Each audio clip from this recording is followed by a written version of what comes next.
The top story that we're tracking at this hour, the South American country of Colombia has been rocked by a powerful 7.4 magnitude earthquake, killing at least 22 people and causing widespread damage across several cities.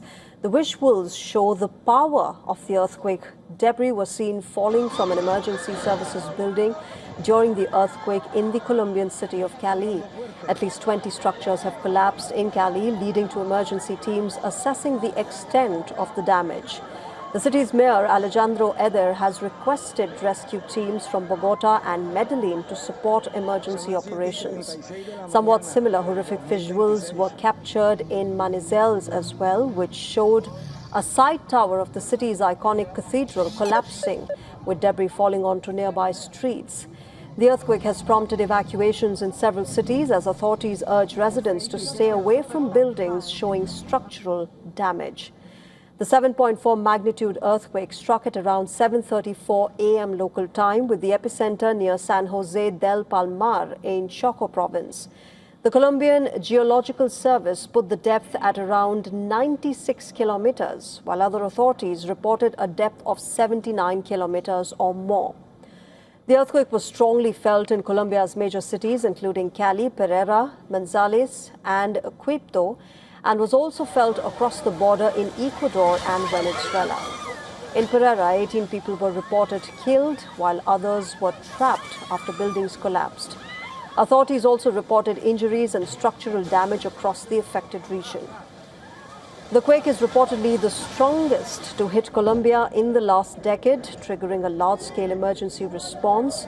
Authorities are also warning people to remain on an alert for possible aftershocks. The earthquake, remember, comes weeks after two powerful earthquakes of 7.2 and 7.5 magnitude had hit Venezuela in June this year, killing more than 5,000 people and destroying hundreds of buildings.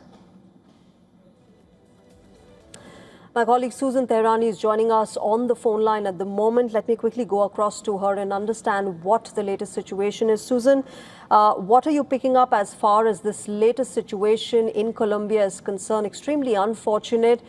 We just had Marco Rubio, the U.S. Secretary of State, also put out a post saying that the United States is helping Colombia in every way possible.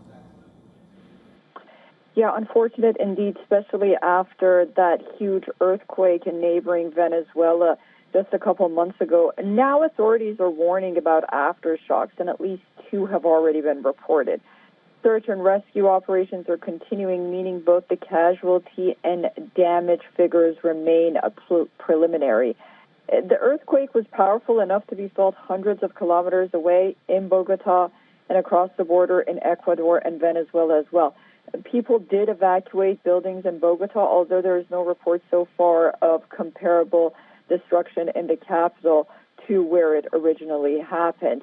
But there is a region there, Pereira, it's been particularly hit badly. Buildings collapsed there.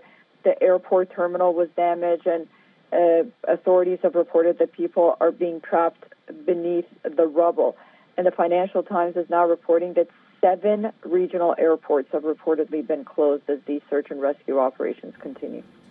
All right, Susan, we'll keep coming back to you for the latest. Thanks very much at the moment for joining us and giving us an up-to-date of what has been happening in Colombia. Extremely unfortunate visuals coming out of the country. There is still a concern for the aftershocks and, of course, the casualties that have happened. The damage that this earthquake has done will be assessed in a few hours and days from now.